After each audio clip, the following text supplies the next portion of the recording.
Good morning, everybody, and welcome. This is Professor Thayer, and today we're going to continue on with our discussion of physical chemistry. Today's topic will be thermodynamics, the first law. It's about work and heat. So let me go ahead and share my screen. It is, by the way, 1 degree Fahrenheit out this morning, chilly one.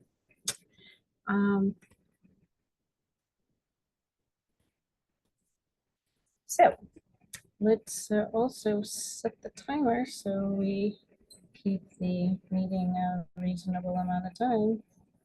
All right, so we actually started talking about this a little bit at the tail end of the last discussion, and that is about the internal energy, or U, which is the energy of the system.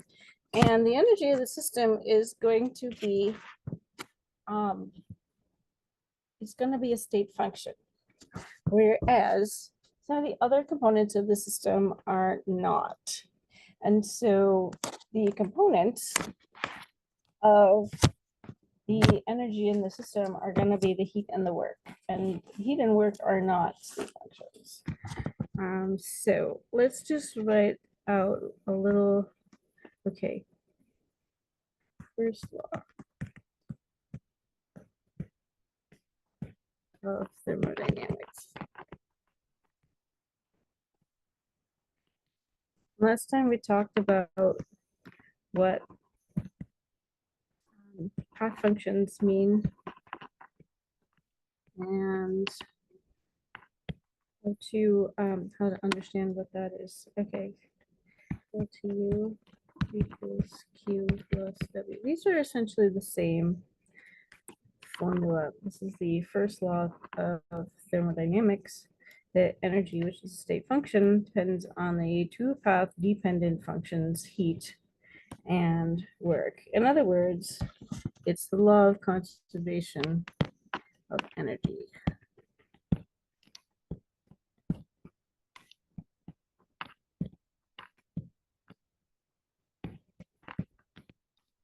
You may have heard this in a slightly different way. Energy can neither be created nor destroyed. It can only just change processes or change forms. And that is essentially what this says right here. All right, so let's take a look at an adiabatic process.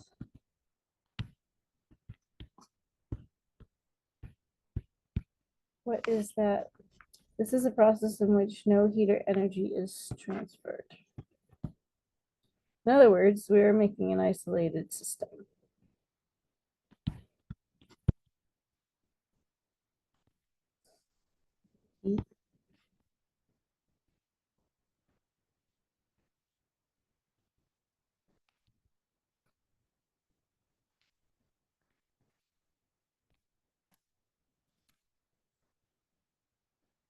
So what we're going to do is we're now going to consider 3 paths to get from PVT initial conditions to some PVT final conditions. So one state to another state. So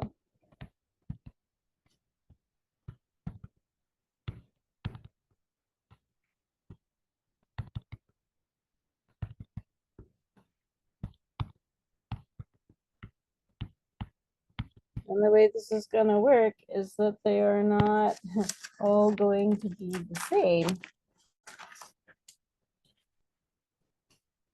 Okay.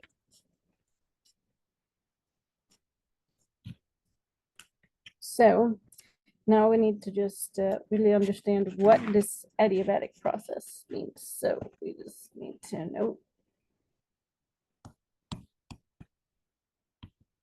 So adiabatic, no heat is transferred.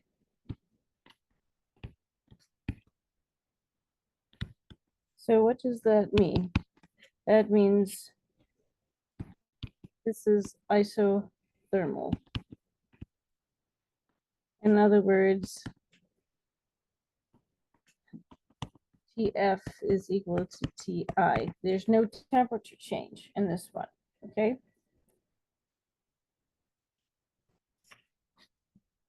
so let's draw a little diagram about a process.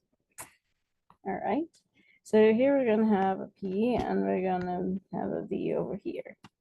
Okay. And now we're going to have various points over here on our axis. P1, P2. This one should be higher up like that. So we're going to note P1, a P2, and a P3. Okay. And we're going to have a starting point. Okay, we're also going to have a V1, and we're going to also have a V2, and the word of interest. Okay, so our initial state is going to start at P1 and V1. Oh, this grid is really helpful. Okay, and then we're going to have some other points of interest. P3. I'm just putting some dots on for a moment to help myself. Just to draw this better for you.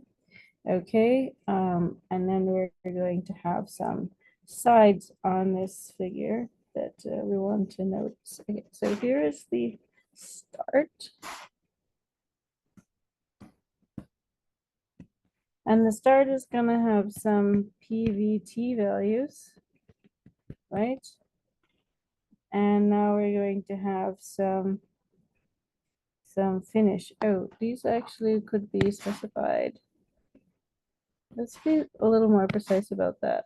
Those were commas, but I'm gonna skip the commas and I'm gonna put it like this: P1, V1, T1, because here is the pressure 1, right? This point has a coordinate pressure 1, V1, and we could calculate the T1. So we could also do this for, say, like a mole of gas, for example, and you would have a P1 and V1, and you could also calculate the T1, but we've also said the temperature is going to be constant throughout this whole thing. So really, of course, this graph is three-dimensional, not two-dimensional, except that the third dimension would be the temperature, and the temperature isn't changing. And you could actually even have a four-dimensional graph if the number of moles was changing, but that would be kind of complicated. All right, so here we're going to have this side, and we're going to have this side, and so we're going to be considering a variety of processes here, and we'll be doing multiple steps. Let me see if I can make that nice. Oh, it's not perfect. I'd like to get that a little better. Let me see if I can draw a sweeping arc like that. Okay, yeah, that's good. And then, so notice that this purple thing has a bit there and also another bit here. And now I'm gonna make another one of another color. That's gonna be like so. Okay, and the key thing is that these all wind up at the finish, which is over here, which has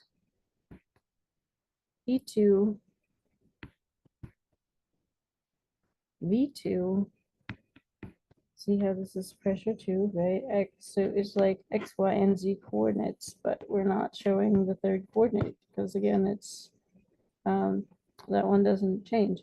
And then because it's isothermal, we're gonna put T1 in here, okay, because the temperature stays constant. All right, and then of course these things are extrapolating down like so, and these we can follow like that. Okay, so now our diagram's not set up yet. All right, so we need to label some of these things. So the path A is gonna be this one, and the path B is the purple one. And we also have path C, that's this little tiny segment here. And we have the blue one, D and E, like so. All right. So the first thing we're gonna do, let's see, do we have everything labeled? Oh, no, we do not. Let's label some points over here. So the C, point C, has point P3, V2, and T2. Okay, that one did have a temperature change, but it's about the initial to the final. That's the thing. Okay, and there's also another corner we could label, which is this one right up here. P1, V2, and T3. Wait, I thought it's supposed to be isothermal. Professor Thayer, what's going on? Well, it's about the initial and final, whether it changed or not about the individual steps. Okay, so let's see. I think we now have everything labeled. That one's labeled, that one's labeled, this point, that point, initial and final, and the three pressures. Yep. Okay. So now what we're going to do is we're going to go from start to finish. And we're going to consider walking along a variety of different ways. So how do you get to finish? Well, one way would be to go on A. That seems to be the most expedient path because it's pretty short. There's only one step required. Then we could also go from A to B and then B to C. So we'd still end up in the same place even if we went that way, or if we went D over on D and then along E, that would also get us to the end. So notice that this is looking kind of like that graph we had yesterday about the PV work. And notice we have the same axes, P and V. And so you might see that this one is looking kind of like the P delta V one, which we said was the least efficient. So I wonder how this is going to actually work out. So what we have to do next is to go ahead and walk through these things, and we're gonna see some different processes that could be used to go from A to B and see what the amount of heat and work would be, and demonstrate that the overall energy should not change, right? That's what we're expecting. Well, let's find out. All right, so consider the path A. So that's the orange one. So we'll go ahead and label that in orange. Path A, that's this nice direct one. This process is called adiabatic expansion.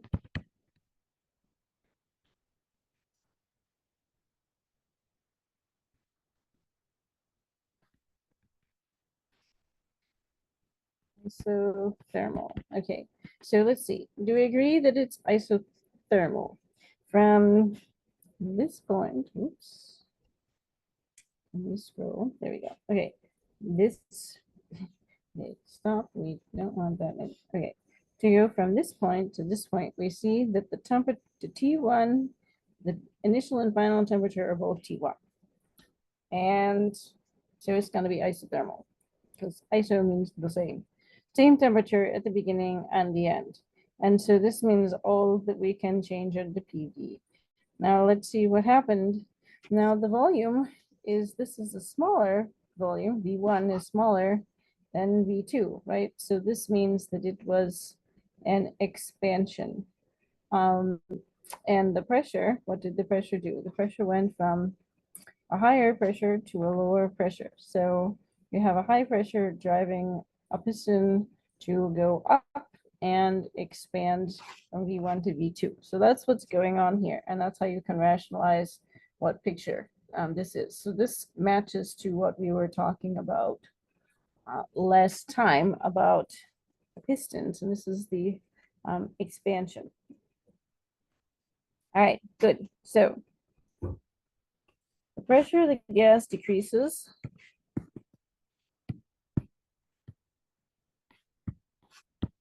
as the volume increases. And this should intuitively make sense at constant temperature. Okay, energy of an ideal gas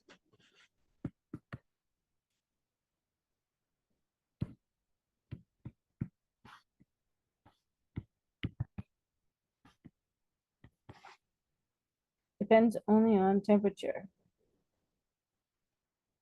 out of the state variables. Yeah.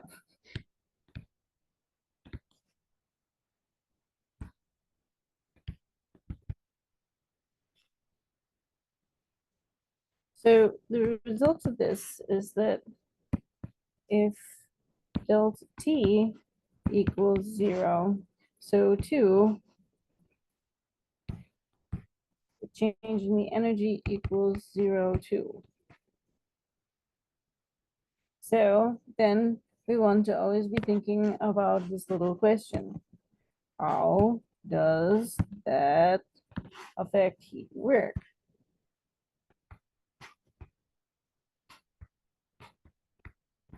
And more or less, this is what's going to happen as we go through all of our various situations here.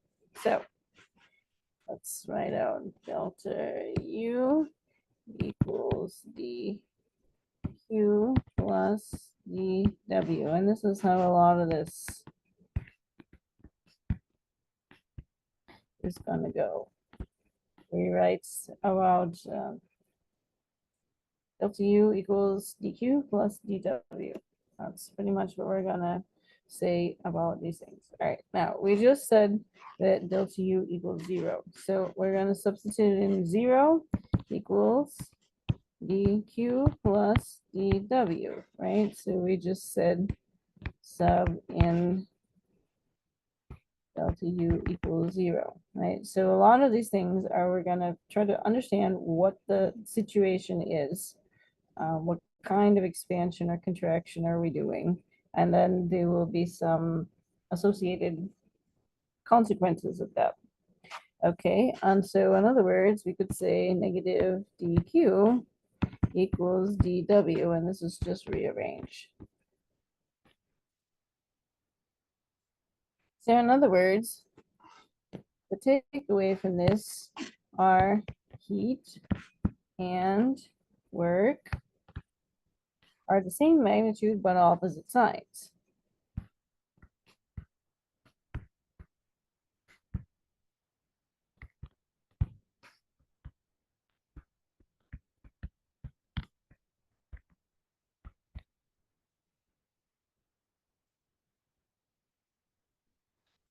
Okay, because the process is reversible, the equation for work now also applies for heat,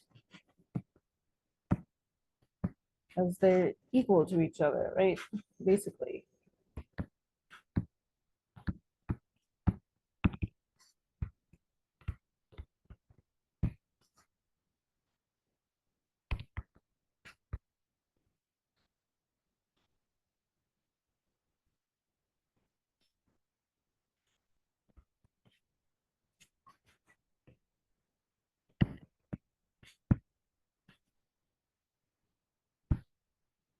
Right? Equal and opposite. Oh yes, and keep in mind that the reversible process is that minimum work one. So that was kind of what we noted when we looked at this graph and we're thinking about what we said last time. So now we can write this. Heat reversible for path A equals work reversible for path A equals negative RT V1 V2 1 over V V. Oh, wait a minute, where did all this stuff come from? Right? Well, it looks kind of like the gas law. PV equals nRT. So what do we got here? VT, right? P, so pressure is the thing that's missing here. And so it looks like the other half of the equation with the change in the volume. All right, so then we need to actually do the integration. Do you remember how to do this? All right, so I'm gonna just do a quick RT ln 1 over V. Remember, we just had the ln last time, V1 to V2, in case you don't remember. Right, integral of 1 over V is ln. Okay, and then this goes from V1 to V2, and then you would sub in negative RT.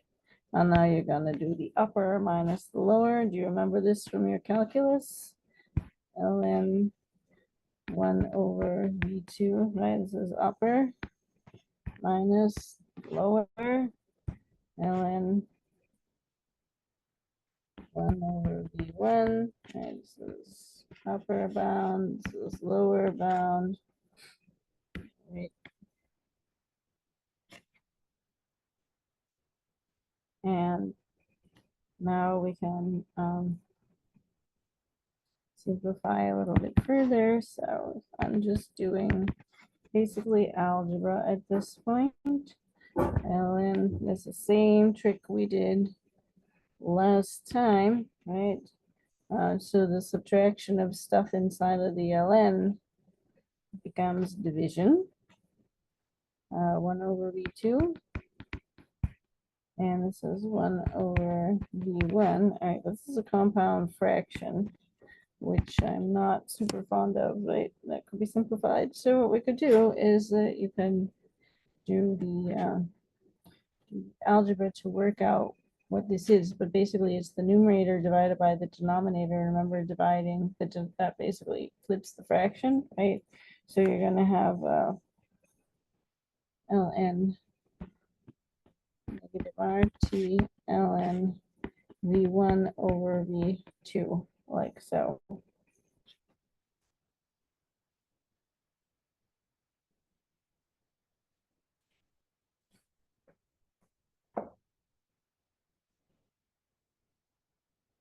And then you can flip the sign. So if you flip this sign here, what does that do? It flips this over here. RT ln V2 over V1. Okay, let's flip the sign. So now we have our equation. So this would be how you would solve this one. And your work equals the same thing, right? So negative Q with A. So we've solved for everything, right? So work rev A equals negative Q rev A equals this equation here. So that's how you do path A. So let's just highlight this one in orange. Orange, because that's the color we have for that one.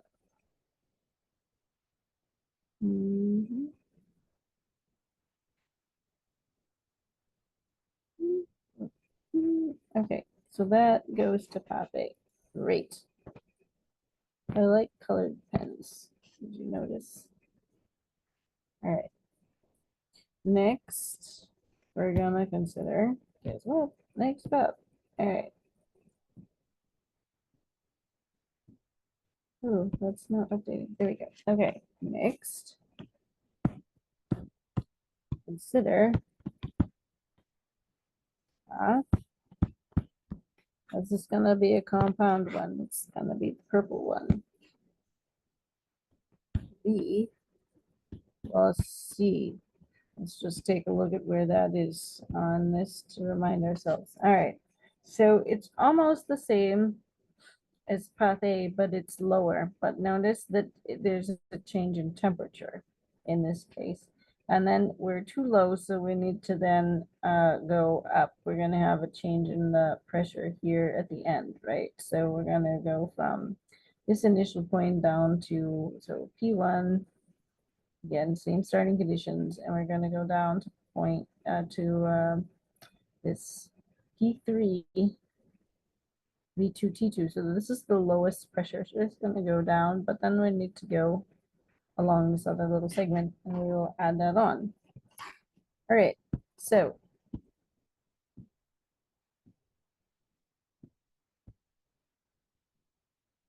let's consider path B plus C. All right, so while I have my purple pen, I'm gonna put a little note here.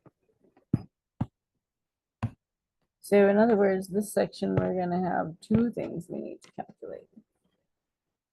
This path has two separate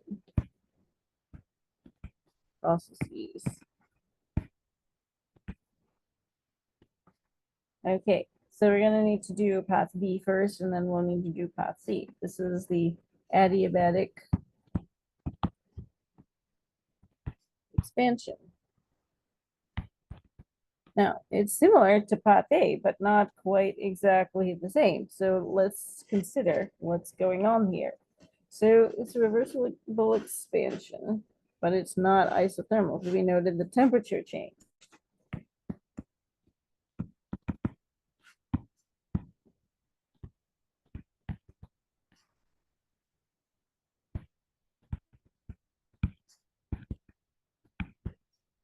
So this means the delta T is not equal to 0. And in fact, the temperature decrease. So we'll be using P equals nRT to calculate some values, perhaps. No energy as heat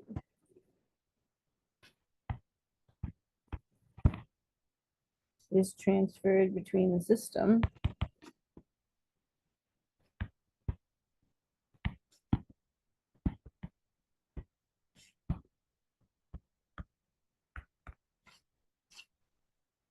and the surroundings.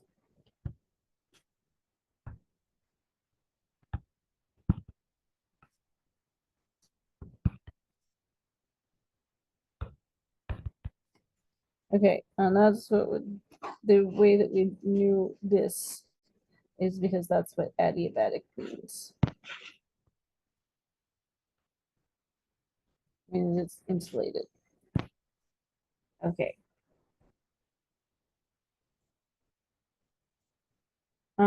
Yeah, and also this is an expansion.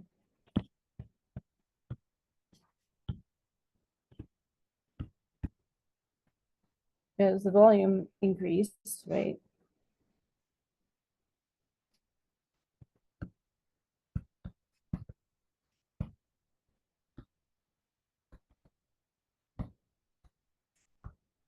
The expansion does work, just like last time. So, how does this affect the energy? Right? Is our question.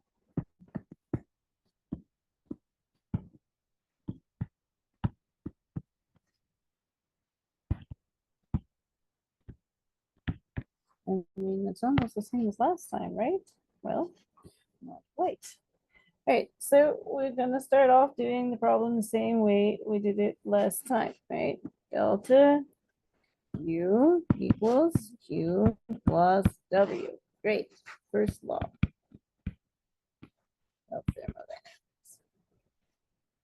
Now we have this information that Q equals 0. So now we're gonna bring it down and substitute in the piece of information that we have.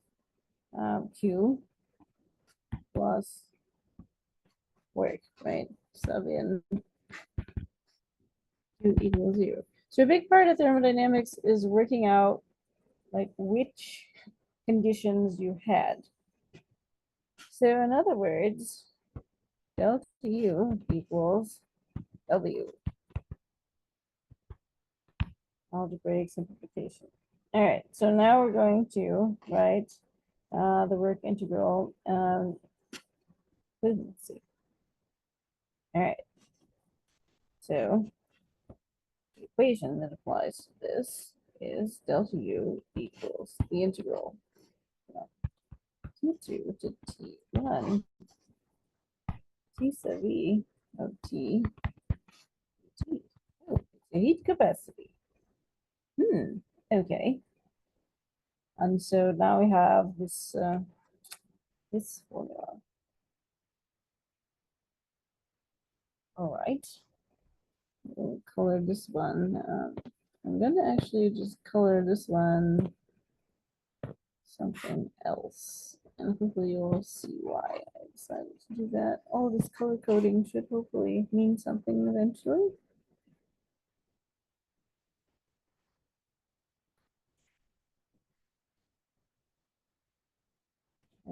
And it pertains to path B, so I do kind of want it to have some purpley color. Let's see, I guess this is sort of kind of close to that. So I'm also gonna do this. Oh, it's like a watermelon.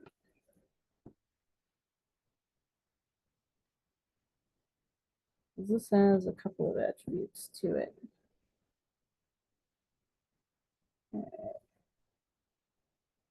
would love for all these things to be perfectly beautiful, and totally gonna be the case. But anyways,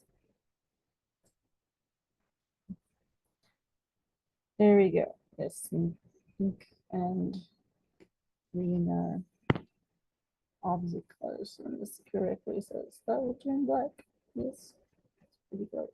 All right. Oh, I need this pen. Let's see. All right. Because remember, after we did our, okay. So after we did this branch right here, we're still too low and we need to do the C part right here. And that's what we're gonna do next. Let's see. Guess. Remember that the temperature is wrong, right? Because the temperature needs to wind up being the same. Heat the gas at constant V. Because we're already at the correct volume. And so what would happen? Pressure will increase, right? Because that's the part that's wrong. The pressure is the wrong thing. So delta U, yeah, I'm going to use this dot so we don't confuse it with any negative signs. Delta U depends only on T and not state variables P and V.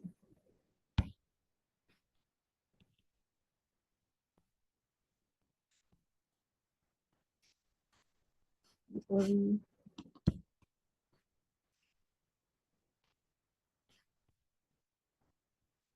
a real gas, what do you suppose happens in a real gas? Well, there's some dependency. Yeah, it makes things more complicated. And also we need to recall heat capacity.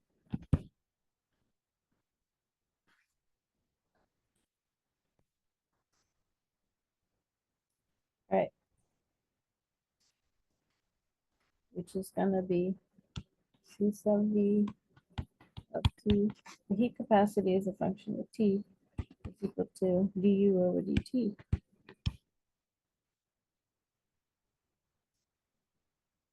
So how do you get delta U? Suppose you want to calculate the energy delta U.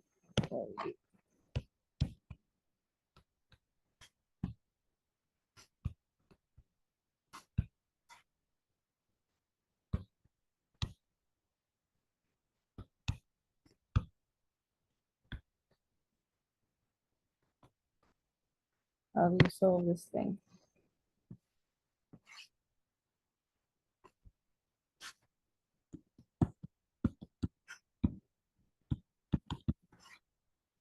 We would integrate to obtain. So let's do it. So we have our heat capacity formula. C sub V of T equals du over dt.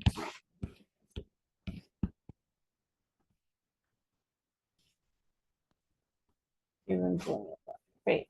Now we're going to rearrange. So we're going to solve for du. Du equals C sub V of T dt. Rearrange. 0, by the way, capital T's that kind of look like a capital T does it. Just to be clear. And now we're going to set up the integral.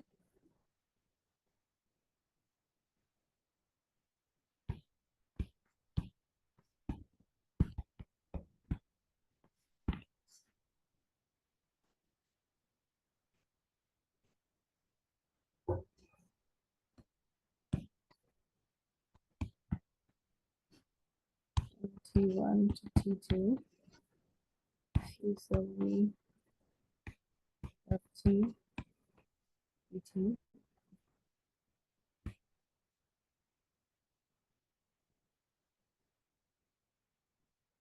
And so now we have arrived at the irreversible for path C. So I'm going to put this one in the purple. Probably just kind of don't have too many purple ones, but I'm going to just put this one in this color.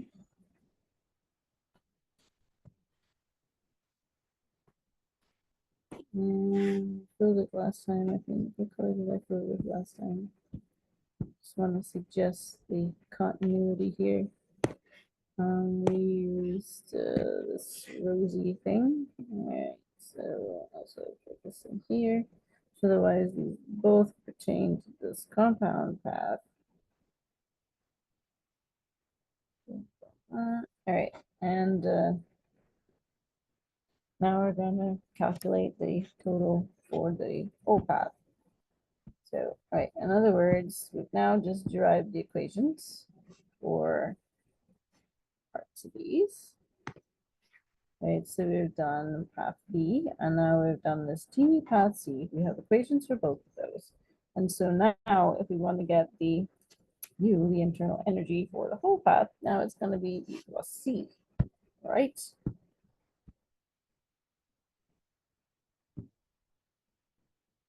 So now,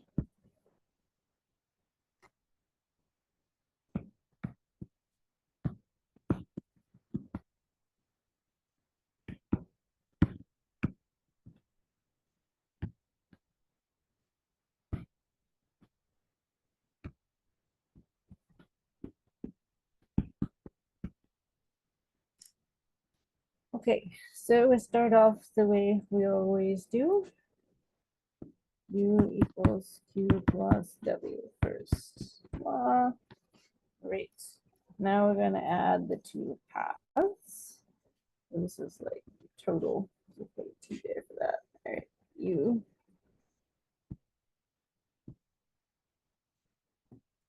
E plus UC equals Q B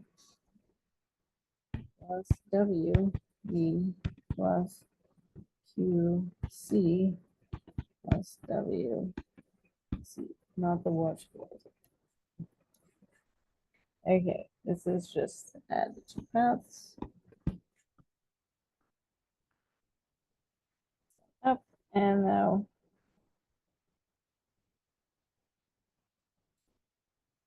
we're going to substitute in two terms equal 0 from above. Whoa, I guess we don't want to hit the edge here and do something funky. All right.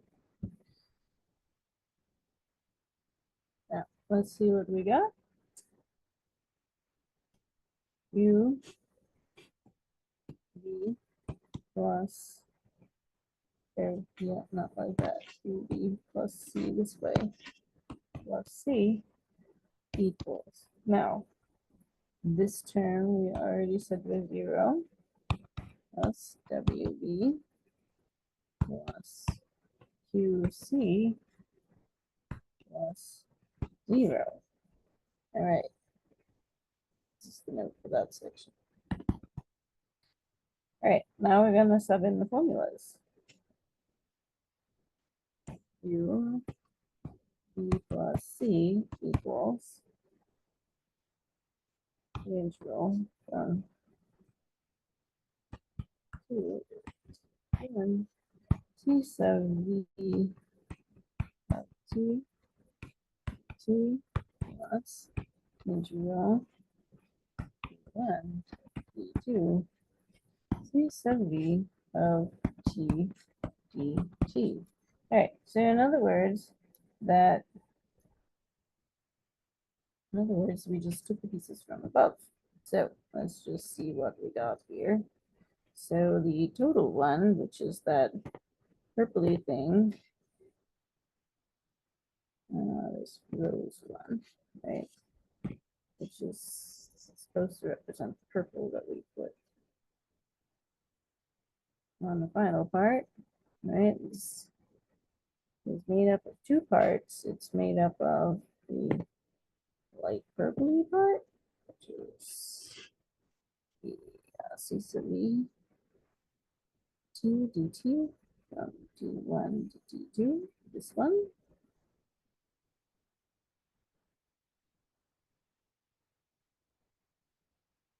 Which came from here. And we have the other one, which was our green one. Green looks so much like purple.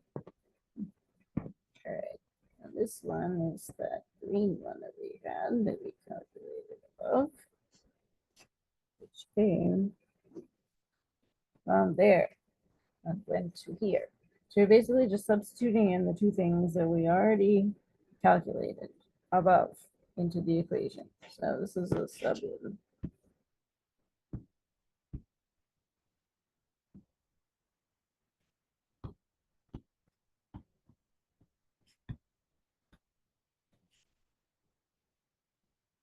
Now, there's some interesting things to notice here, which I hope I replicated correctly. T2 to T1 and T1 to T2. They're not the same. Did that bother you? Did you notice that? The limits go in the opposite way.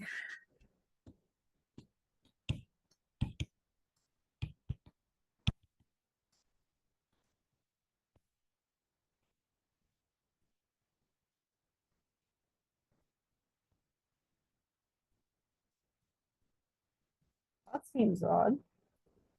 And the temperature range dt is not the same.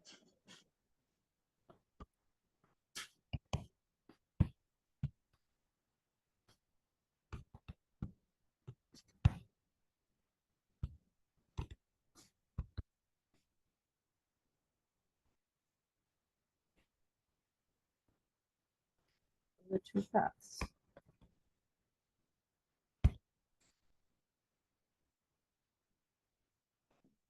Otherwise, they would cancel out.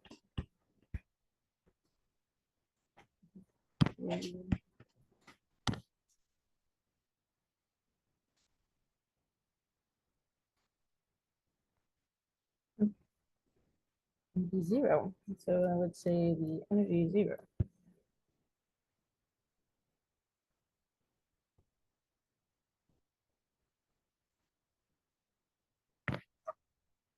We can also write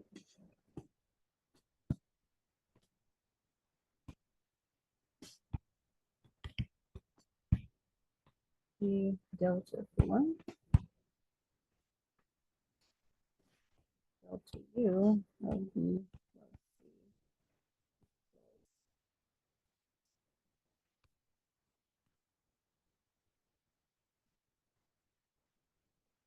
total energy. All right, ta-da. So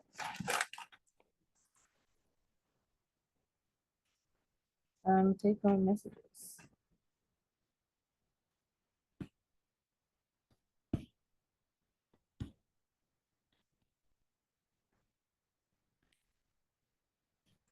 Delta U path A is the same as the delta U for path B plus C. Delta U is a state function. That must be true. However,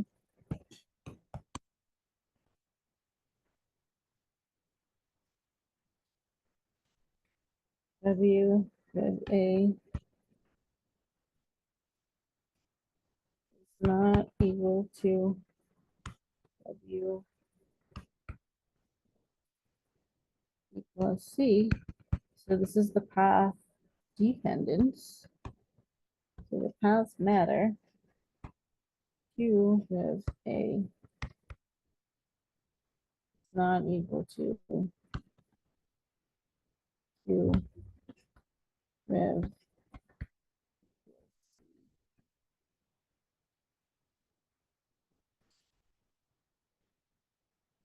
the path dependent functions and have different values.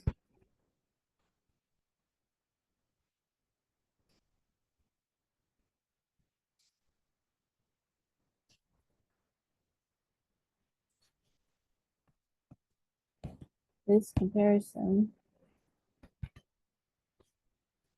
of path A, paths B plus C demonstrates how the overall energy U, a state function, can be obtained by more than one path and have the same answer.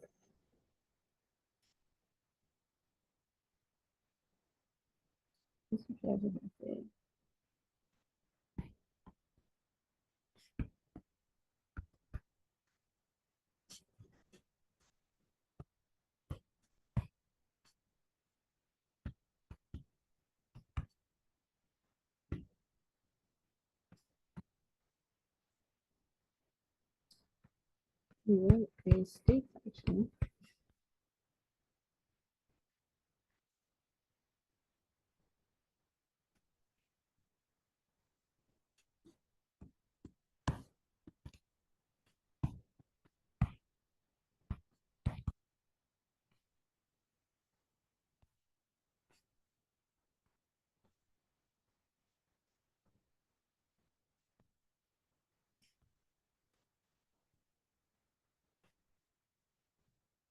so when we started out, we said the initial and final point of all the given paths was equal.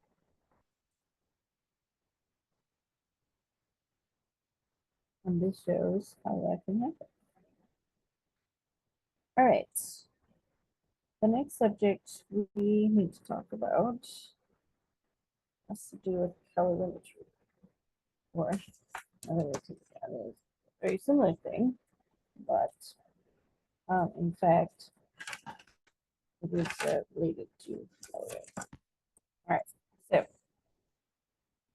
you use calorimetry in your labs, you may well have.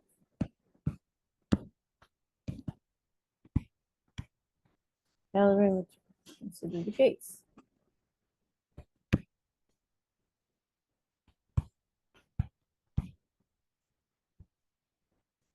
Delta U, this is what I'm gonna write, equals U plus W. The first law, right? All right, now I'm gonna sub in work equals negative P dV.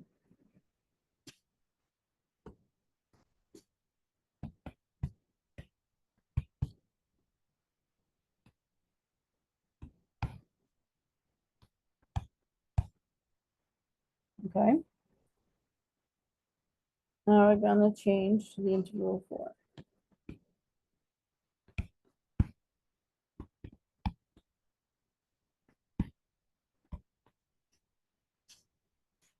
Delta U equals Q minus V1 to V2 of P dV. I also just factored out the minus sign.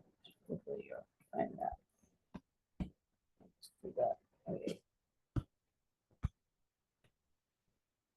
Okay, this says the volume is changing and that P is constant. How do we see that? Because, well, the dV part should clue us in that the volume is the thing that's changing here and the pressure is the thing that's constant.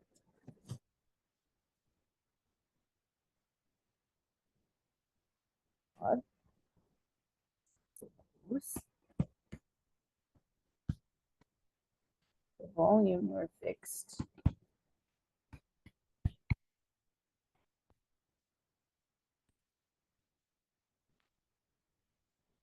Like clamp piston.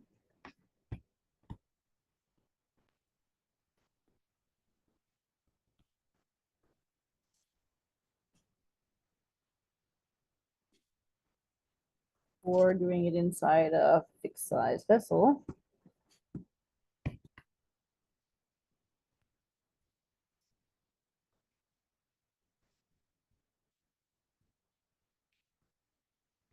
Like no, it might not have any piston. Closed container.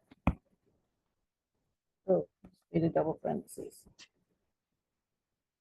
And then the result of that, of course, would be that V1 would be equal to V2, and the integral blah blah blah V1 to V2 of some stuff equals 0, right?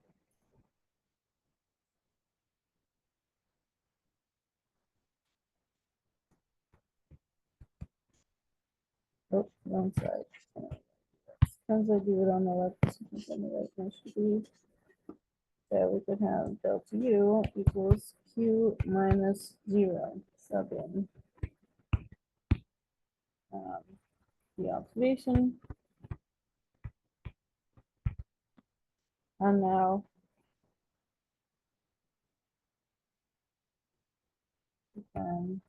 delta U equals Q. And now let's just simplify. Show as constant B. Right, so this subscript again was what's constant. Sometimes we use subscripts to label things, and sometimes we use it to show that something is held constant, which might get a little confusing, but hopefully we'll just be clear about that. All right, now this is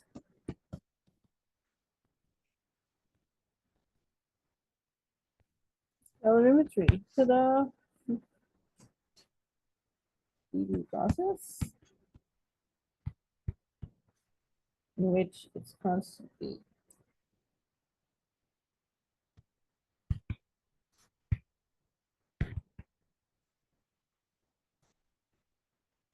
We measure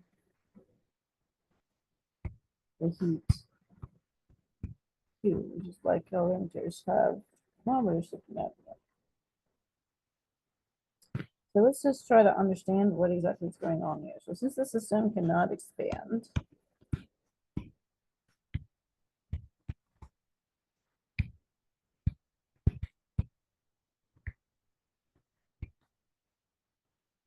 it gives off the heat,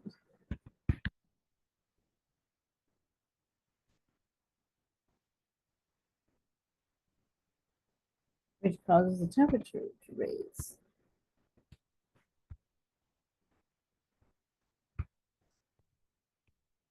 To increase.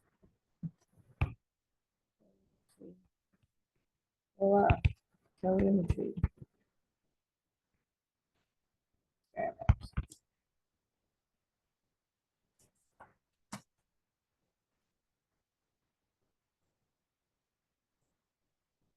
Let's now compare CD and CE. So I need to go back to drawing some pistons here. So we're gonna output.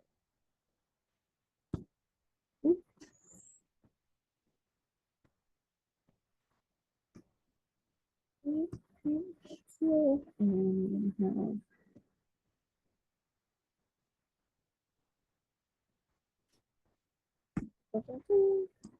so the piston, and I'm gonna draw it like this today. And we could have a clamp. How exactly does that work? Well, we're gonna just use our imagination. You could imagine there could be a device that one could like attach to this. And here is our VI, temperature I, and we also have a pressure initial. And guess what? There is a flame. Get out my flame color again. The flame there.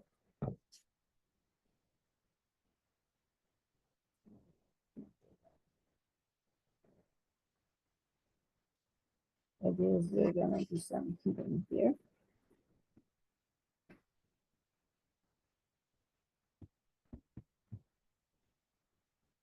And we're gonna have some situation over here.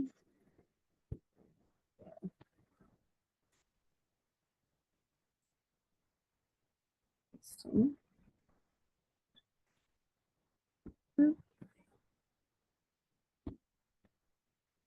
Still clamped. Because of the clamp, VF equals VI. Now, we just heated it. So what do you think? TF is going to be greater than TI. And what about the pressure? Yeah, the pressure is going to go up. Pressure final is greater than the pressure initial. PV equals nRT. Let's just do a little calculation. Now, I'm interested in P and T. Now, why did we pick those? Because we want to understand that relationship. So, if you move them all to the same side, you'd get P over T equals nR over V. Yeah. And the pressure increased and the temperature increased. That's what happened. Okay. Now, few other observations. It's not possible to do work because the piston can't move.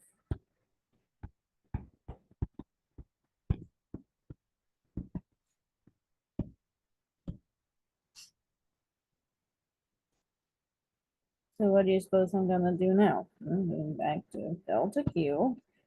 Oh, delta U equals Q plus W, right? First law. Then what do we put in? Well, we just said you can't do work. So delta U equals Q plus 0. No work allowed. Fixed volume. All right. Now we're going to substitute in, well, now we're going to do the definition of C sub V equals du over dt at constant volume. This is def of C sub V. Heat capacity equals the change in energy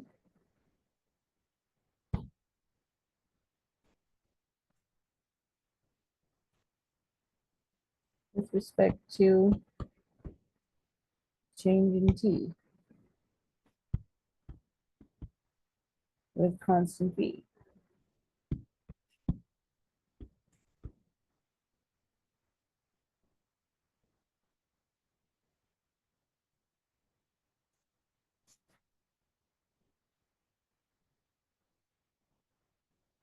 Now, we have some more things to say.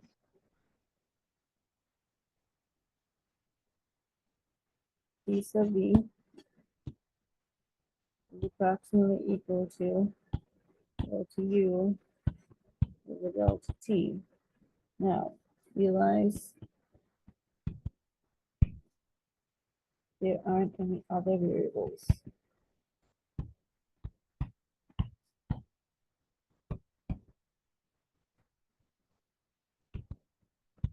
In this case, of course.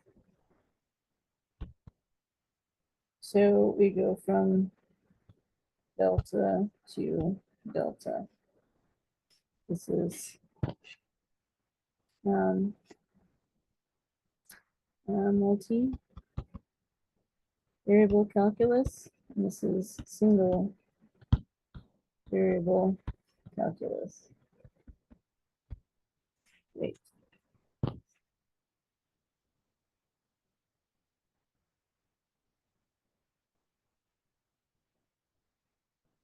And I'm just gonna write this over.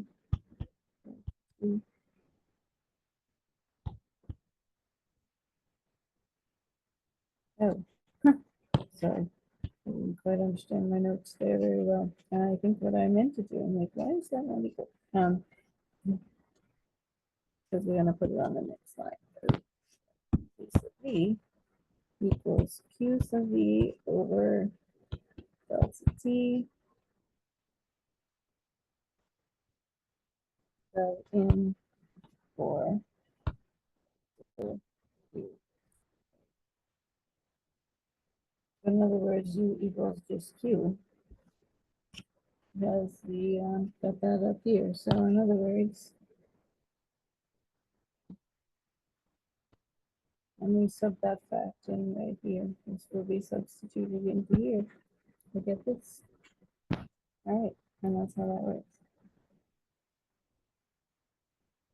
All right, now let's consider another situation. Let's consider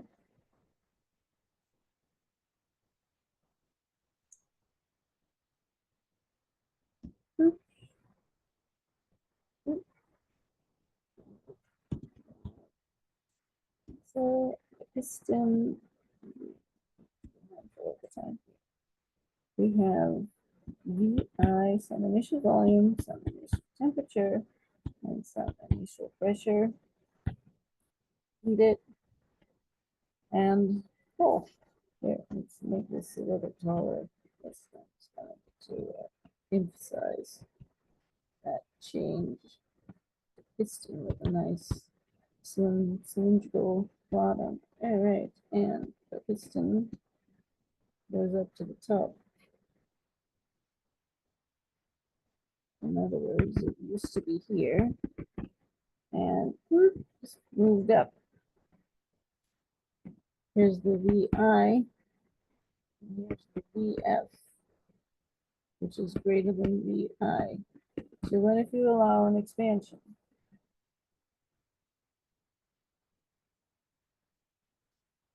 Now, also we can calculate the pressure final. Pressure final equals pressure initial is equal to the pressure external. Now we talked about this stuff last time. And we would do the same thing about solving PV equals nRT, and we would get out our the variables of interest, which is T and V, and we'd solve for them. So when we do that, we'd get V over T, which both of these expanded, equals NR over P. All right.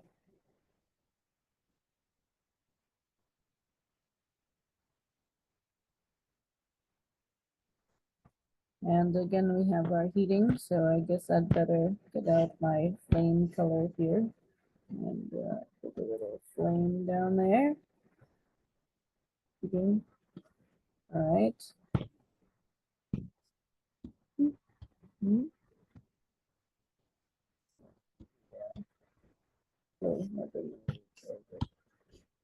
Oh, I don't know. It's kind of like a tea light.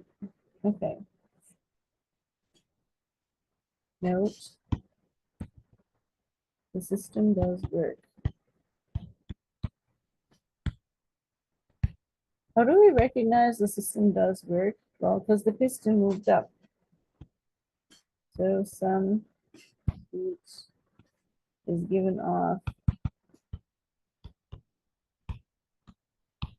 as PV work. Now remember last time we couldn't because the piston was clamped. So the piston couldn't move and we couldn't give off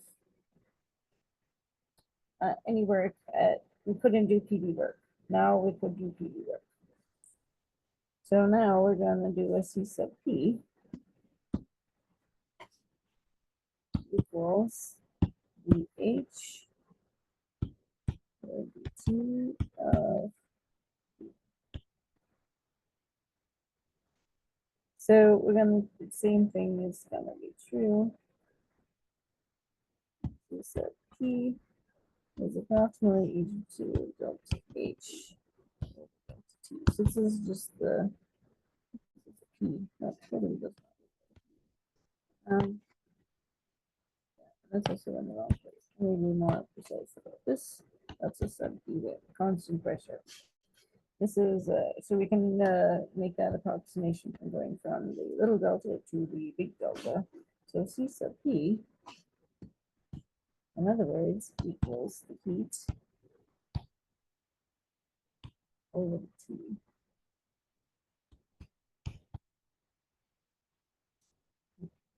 And so now we have two different heat capacities. Which heat capacity?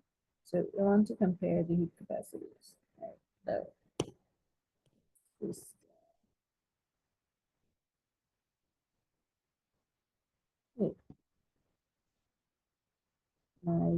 this. Okay, we got this heat capacity, and we also got this heat capacity.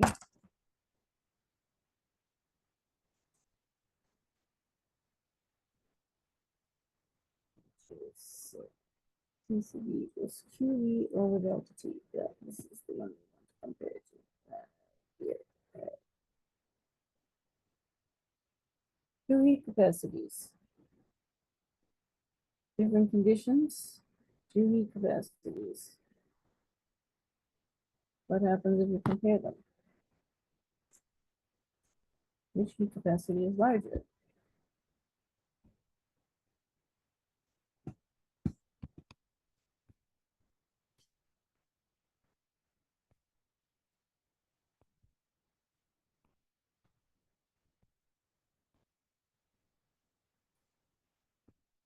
So P will always be greater than C. Oops, wrong letter. Sorry, guys. Why did I do that? C sub V. This is because the constant pressure case.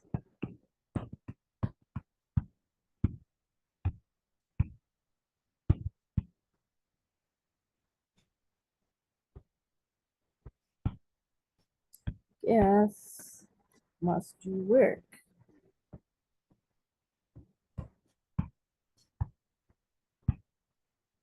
Which is the expansion.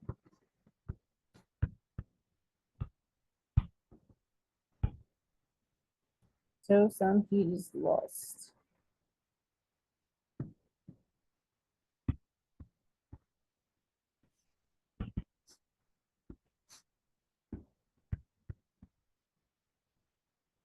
So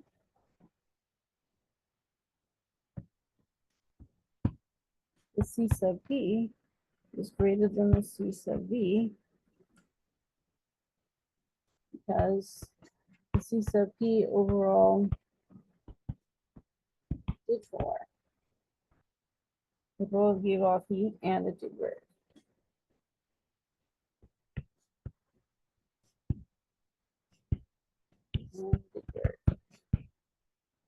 So if you think about it in terms of like having to put energy in to raise the temperature, right? It would be harder to do if it were lossy because it was also expanding, right? Whereas if the gas were not expanding, it would be easier to just add the heat and then the temperature would just go up, right? So that's exactly what we are saying. And so this actually has a relationship formula, and that is C sub P minus C sub V equals NR.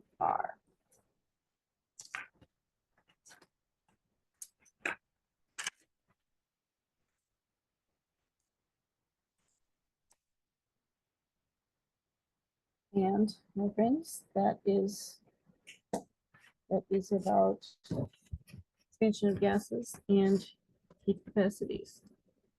I think we will put this on pause today for right there. All right, so now let's just take a look at this. So today we have talked about the first law of thermodynamics, which has to do about heat and work. So we took a look at the adiabatic expansion process, which we saw and compared two different paths, A and B, and we saw that we were able, that Q and W are not state functions, that they are path dependent, and we derived what those paths are.